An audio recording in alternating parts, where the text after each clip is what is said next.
हरे कृष्णा, राधे राधे। आज इस वीडियो में आपको गंगा दशहरा के विषय में जानकारी देती हूँ।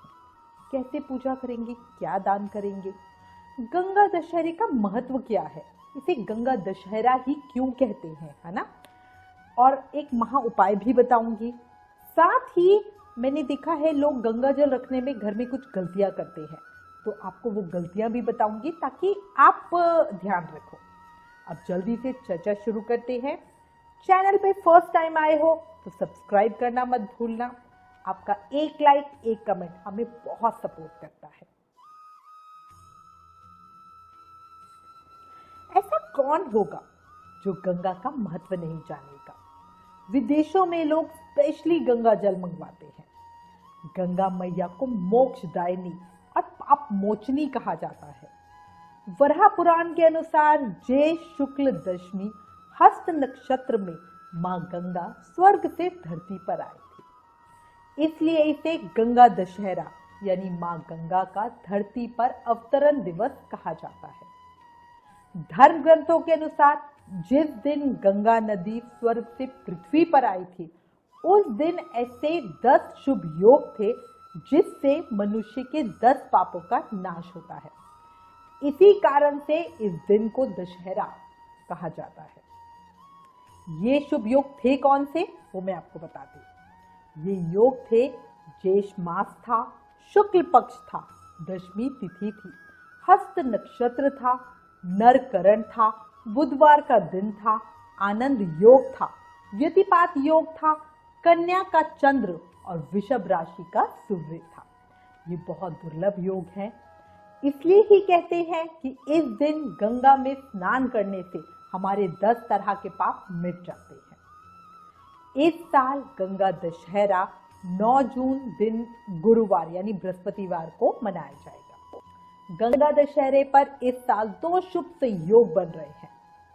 गंगा दशहरे पर रवि योग बन रहा है। इस दिन सूर्योदय के साथ ही रवि योग शुरू हो जाएगा। इस शुभ योग में पूजा पाठ और मांगलिक कार्य करना बहुत ही शुभ होता है, अति फलकारी होता है। हस्त नक्षत्र का प्रारंभ 9 जून को सुबह 4:31 पे हो जाएगा और इसका समापन 10 जून को सुबह 4:26 पे होगा। ऐसे में इस साल गंगा दशहरा 9 जून गुरुवार को ही मनाया जाएगा। मान्यता है कि गंगा में स्नान करने से हमारे सभी पाप धुल जाते हैं, इसलिए गंगा पतित पावनी कही जाती है। गंगा दशहरा पर गंगा स्नान और पूजा करने से हमें 10 तरह के विशेष अनुष्ठानों का फल मिलता है और हमारे 10 पापों का अंत हो जाता है। इसी के साथ मनुष्य को धर्म, अर्थ, काम, मोक्ष की प्राप्ति भी होती है। शास्त्रों में कहा गया है कि गंगे तव दर्शनात् मुक्ति, अर्थात गंगा के दर्शन से ही हमें इंसान को मुक्ति मिल जाती है। गंगा के धार्मिक महत्व को आप इस बात से बड़े आराम से समझ सकते हो कि हर हिंदू घर में आपको गंगा जल जरूर मिलेगा। जीवन का कोई भी संस्कार अगर हम करते हैं, कोई भी पूजा पाठ करते हैं, तो वो गंगा जल के बिना पूरा नहीं होता। यहाँ तक कि आप देख लो, पंचामृत में भी गंगा जल डालना जरूर है और इसे एक अमृत के रूप में मिलाया जाता है। महापापी जो इंसान होता है वो भी गंगा में स्नान करके पवित्र हो जाता है। जीवन का जो अंतिम समय होता है उसमें भी कहते हैं ना कि गंगा जल की 2 बूंदे मुंह में डाल लो तो समझ लो आपके जीवन के सभी पाप नष्ट हो गए और आप बिना किसी पीड़ा के प्राण त्याग सकोगे। पूर्वजों की आत्मा की शांति के लिए उनकी अस्थियों का विसर्जन, तर्पण सब गंगा मैया में किया जाता है। कुछ लोग तो अपने जीवन काल के अंतिम दिन गंगा मैया की गोद में ही बिताना चाहते हैं और गंगा के तट पर ही रहना चाहते हैं, वहीं अपने प्राण त्यागने की इच्छा रखते हैं। माना जाता है कि गंगा किनारे जिसका अंतिम संस्कार होता है वो धन्य होता है, उसका जीवन सफल हो जाता है। पतित पावनी मां गंगा मनुष्य को पापों को धोने वाली है। विष्णु पुराण में ये कहा गया है कि गंगा मां का नाम लेने से, सुनने से, देखने से, उनका जल ग्रहण करने से, उन्हें स्पर्श करने से, गंगा में स्नान करने से मनुष्य के जन्मों के पाप भी नष्ट हो जाते हैं। भगवान कृष्ण ने स्वयं को नदियों में गंगा ही कहा है। मान्यता है कि गंगा दशहरे वाले दिन ही रामेश्वरम में भगवान श्री राम ने शिवलिंग की स्थापना की थी। ये भी कहा जाता है कि इस दिन मां गंगा की पूजा करने से हमें हमारे पापों से मुक्ति मिलती है और मृत्यु के बाद मोक्ष मिलता है। इसलिए अब मैं सबसे पहले आपको मां गंगा की पूजा विधि बताती हूँ। इस पावन अवसर पर करोड़ों लोग गंगा में स्नान करते हैं। इस दिन स्नान, दान, जप, तप, व्रत और उपवास का विशेष महत्व होता है। गंगा दशहरा को गंगा नदी में स्नान करने मात्र से हमारे जीवन के सभी पापों का अंत होता है और हमें अनंत पुण्य फल की प्राप्ति होती है। अगर गंगा नदी में स्नान करना आपके लिए संभव ना हो तो घर के पास किसी अन्य नदी या सरोवर में जाकर स्नान करें और मां गंगा को मन में धारण करके रखें। जल में 10 डुबकी लगाकर स्नान करें।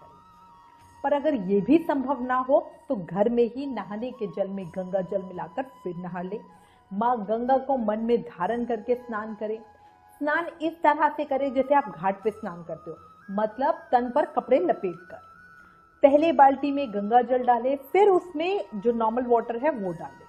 लोग गलती क्या करते हैं कि वो पहले बाल्टी भर लेते हैं और फिर उसमें थोड़ा सा गंगा जल मिलाते हैं। स्नान करने के बाद मां गंगा की पूजा करें।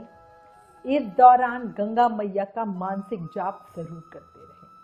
आपने देखा है ना, नहाते हुए हम बोलते ही हैं हर हर गंगे, जय मां गंगे, जय मां गंगे। इसके बाद शुद्ध कपड़े पहने। अच्छा होगा अगर आप सफेद कपड़े पहन सकते हैं। मां गंगा की मूर्ति की पूजा करनी है। ज्यादातर लोगों के घरों में मां गंगा की मूर्ति या चित्र नहीं होता, तो आप ऐसा कर सकते हो कि एक पात्र में गंगा जल लेकर उसकी पूजा कर लो। गंगा जी में रोली, मोली, चावल, दूध और पताशे, नारियल और दक्षिणा ये सब अर्पित करें। धूप दीप अर्पित करें। दीपदान में 10 दिए अर्पित करें। इसके साथ ही राजा भगीरथ, हिमालय और शिव जी का पूजन भी जरूर करें। मां गंगा को श्रृंगार का सामान चढ़ाएं। गंगा दशहरे पर स्नान करते हुए ओम नमः शिवाय, नारायणाय, दशहराय, गंगाए नमः इस मंत्र का जाप करना है। मां गंगा के अवतरण की कहानी सुनने के बाद मां गंगा की आरती जरूर करें। अगर आपके लिए पॉसिबल हो, कर सकते हो, तो भगवान शिव का अभिषेक गंगा जल से करें। बहुत बहुत अच्छा होता है और आपको इसका प्रभाव तुरंत ही अपने जीवन में देखने को मिलेगा। गंगा दशहरे पर मां गंगा की पूजा के लिए 10 तरह की चीजें आपको लेनी चाहिए। आप कुछ भी ले सकते हो। 10 तरह के फूल ले सकते हो, 10 तरह की खुशबू गंध इत्र ले सकते हो, 10 दीपक ले सकते हो, 10 तरह के नैवेद्य मिठाई ले सकते हो। मतलब आप कुछ भी करो और 10 तरह की ले सकते हो, ठीक है। 10 पान के पत्ते, 10 प्रकार के फल। ऐसा करने से मां गंगा बहुत प्रसन्न होती है। साथ ही अगर आप चाहो तो 10 ब्राह्मणों को दान दे दो। जो भी चीज दान में निकाले वो 10 हो। 10 किलो गेहूं, 10 लीटर दूध, इस तरह से आप कर सकते हो। हाथ के पंख, हाथ का पंखा, सत्तू, जल के मटके, बोतल, ये दान कर सकते हो। जौ और तिल, ये हम 16 मुट्ठी दान करते हैं। जब भी आप दान करोगे तो दक्षिणा भी 10 ही ब्राह्मण को दोगे। भविष्य पुराण में लिखा हुआ है कि जो मनुष्य गंगा दशहरे के दिन गंगा के पानी में खड़ा होकर 10 बार गंगा स्तोत्र ओम नमो भगवती हिली हिली मिली मिली गंगे मां पावाए पावाए स्वाहा, ये गंगा जी का सबसे पवित्र पावन मंत्र है। इसका जाप करें। इसका अर्थ है कि हे भगवती गंगे, मुझे बार बार मिल, पवित्र कर, पवित्र कर। इस मंत्र में गंगा जी में दीप और पुष्प अर्पित करें, ये मंत्र बोलते हुए। इस स्तोत्र को जो बोलता है, चाहे वो दरिद्र हो, असमर्थ हो, वो गंगा की पूजा का पूरा फल पा लेता है। गंगा दशहरे पे गंगा जल से स्नान करें, गंगा जल को पिए, गंगा जल घर में छिड़के।